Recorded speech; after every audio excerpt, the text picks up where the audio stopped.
മഴയല്ലേ? എന്റെ കണ്ണൊന്ന് തെറ്റിയാവാൻ പുറത്തിറങ്ങി മഴ കൊള്ളും. ഭാനുമ്മയ്ക്ക് ചിലപ്പോ പിടിച്ചാലൊന്നും കിട്ടില്ല. പിള്ളേരല്ലേ. ഇന്നലെ ഞങ്ങള് രഘുവിന് ചെക്ക് കൊടുക്കാൻ വേണ്ടി പഞ്ചരത്നത്തിൽ പോയിരുന്നു. ആ, ഞാൻ അറിഞ്ഞു അങ്കളെ. ചീരുവിനെ ഞാൻ വിളിച്ചപ്പോ അവളെല്ലാം പറഞ്ഞു. രഘുവേട്ടനും അമ്പിളി ചേച്ചിയൊക്കെ വല്ലാതെ മാറിപ്പോയല്ലേ? അത് കുഴപ്പമില്ല. അവരുടെ മാറ്റം ചിലപ്പോ നല്ലതിനാണെങ്കിലോ.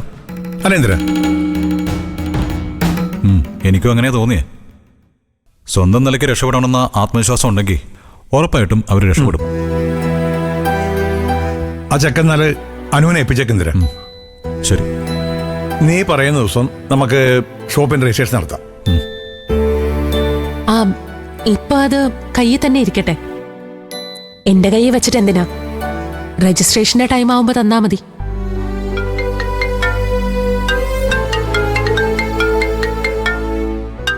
CA ആണല്ലോ. ഒരു മിനിറ്റ്. ഹലോ. അതെ അതെ.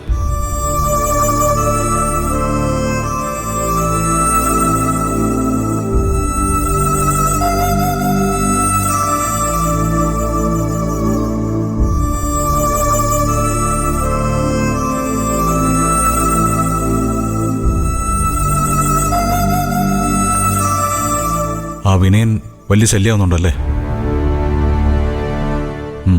അതിന് ഞാൻ നോക്കിക്കോളാം. ആ, കുഴപ്പത്തിനൊന്നും പോണ്ട. ചീരു ഇവിടെ ഇല്ലെന്ന് ഉറപ്പായ അവനിങ്ങോട്ട് വരില്ല. അതൊന്നും പറയാൻ പറ്റില്ല അനു. അവൻ അപകടകാരിയാ. മോനെ എപ്പോഴും ശ്രദ്ധിക്കണം. കാര്യം നേടാൻ വേണ്ടി എന്തും ചെയ്യാൻ മടിക്കാത്തവനാ. പേടിപ്പിക്കാൻ വേണ്ടി പറഞ്ഞതല്ല. നന്നായി സൂക്ഷിച്ചാൽ മതി.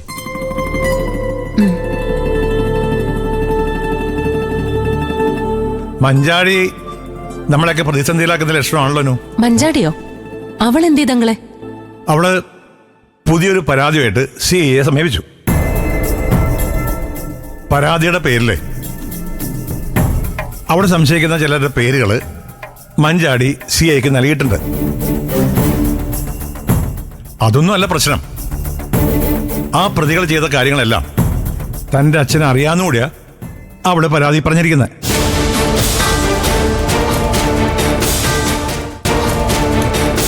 അച്ഛനറിയാമെന്നോ? എന്നുവെച്ചാ അച്ഛനും കൂടി ചേർന്നാണ് ജീവൻ രാജനെ അവളിൽ നിന്ന് അകറ്റിയെന്നാണോ മഞ്ചാടി സംശയിക്കുന്നത്? അങ്ങനെ ഒന്നും വിട്ടു പറഞ്ഞില്ല CI. ഇപ്പൊ അണ്ണനെയും വിളിച്ച് പുള്ളി പറഞ്ഞിട്ടുണ്ടാവും.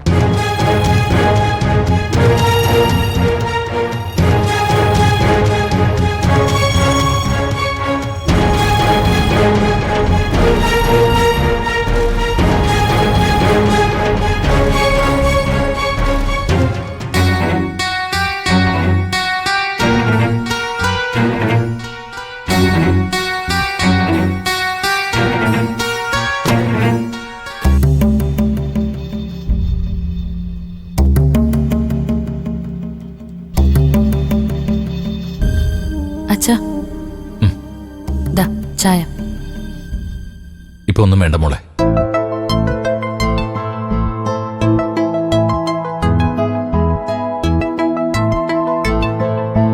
ദാ കുടിക്കച്ചാ. കുടിക്ക.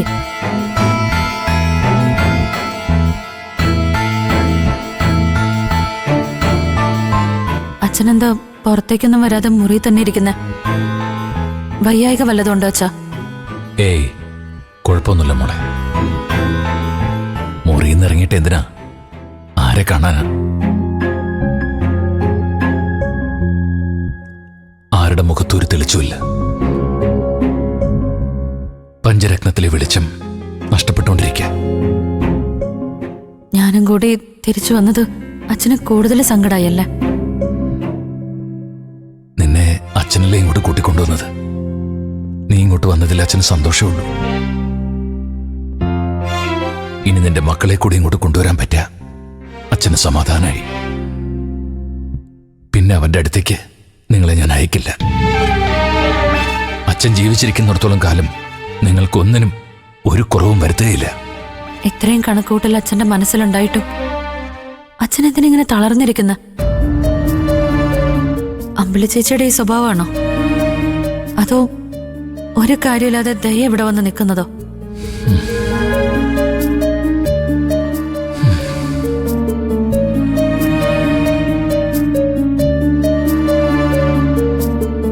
അതൊക്കെ അച്ഛന്റെ മനസ്സിന് വിഷമമുണ്ടാക്കുന്ന കാര്യങ്ങൾ തന്നെയാണ് ചീരു. പക്ഷെ ഇപ്പൊ അച്ഛന്റെ ആദി മഞ്ചാടിമോളുടെ കാര്യം ഓർത്തിട്ട.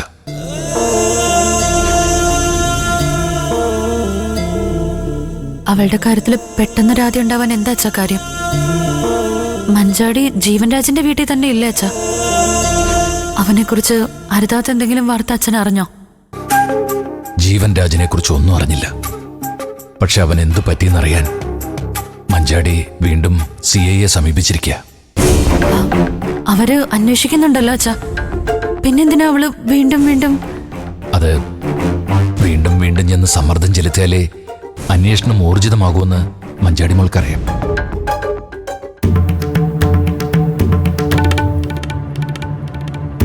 ഇത്തവണ അവൾ CIയെ കണ്ടത് എന്തൊക്കെയോ ചില തെളിവുകളുമായിട്ടാ. അതേപ്പറ്റി അന്വേഷിക്കാൻ CI എന്നെയും സ്റ്റേഷനിലേക്ക് വിളിപ്പിച്ചിട്ടുണ്ട്. അച്ഛനെ എന്തിനാ അവര് വിളിപ്പിച്ച? മഞ്ചാടിക്കൊപ്പം നിൽക്കാനായിരിക്കും അല്ലേ? അല്ല, അവൾ തെളിവ് കൊടുത്തിരിക്കുന്നത് ദാസനും ഗോകുലിനും സുശീലയ്ക്കുമൊക്കെ എതിരായിട്ടാ. അവർക്ക് ഈ കേസിലുള്ള പങ്കിനെ കുറിച്ച് എനിക്കും അറിയാമെന്നാ മഞ്ചാടി CIയോട് പറഞ്ഞിരിക്കുന്നത്. ഈശ്വര, അവക്കത് എന്തു പറ്റി? മഞ്ചാടി എന്തൊക്കെയാ ചെയ് കാട്ടിക്കൂട്ടുന്നത്? ജീവൻരാജിന്റെ കാര്യത്തിൽ ആരൊക്കെ എന്തൊക്കെയോ കാട്ടിക്കൂട്ടിന്ന് കരുതി അവളെന്തിനാ അച്ഛന്റെ പേര് അതിലേക്ക് വലിച്ചഴിക്കുന്നത്? അച്ഛ, ഞാനൊന്ന് മഞ്ചാടിയെ വിളിക്കട്ടെ. നിനക്ക് അച്ഛന് വിശ്വാസം ഇല്ലാതായോന്ന് ഞാൻ അവളോടൊന്ന് ചോദിക്കാം. ചിരുമോളെ, നീ ഇപ്പോ അവളെ വിളിക്കാനൊന്നും പോകണ്ട. പിന്നെ അവൾ അച്ഛനെ പ്രതിസ്ഥാനത്ത് നിർത്താൻ നോക്കിയാ എനിക്ക് വെറുതെ ഇരിക്കാൻ പറ്റും അച്ഛാ? എന്താ അവളുടെ മനസ്സിലിരിപ്പെന്നൊന്ന് അറിയണമല്ലോ. അത് മോളെ, അവളുടെ സംശയത്തിൽ ചില സത്യങ്ങൾ കൊണ്ട് ചിരു. ജീവൻ രാജിനെ കാണാതായതിൽ എനിക്കും ഒരു പങ്കുണ്ട്.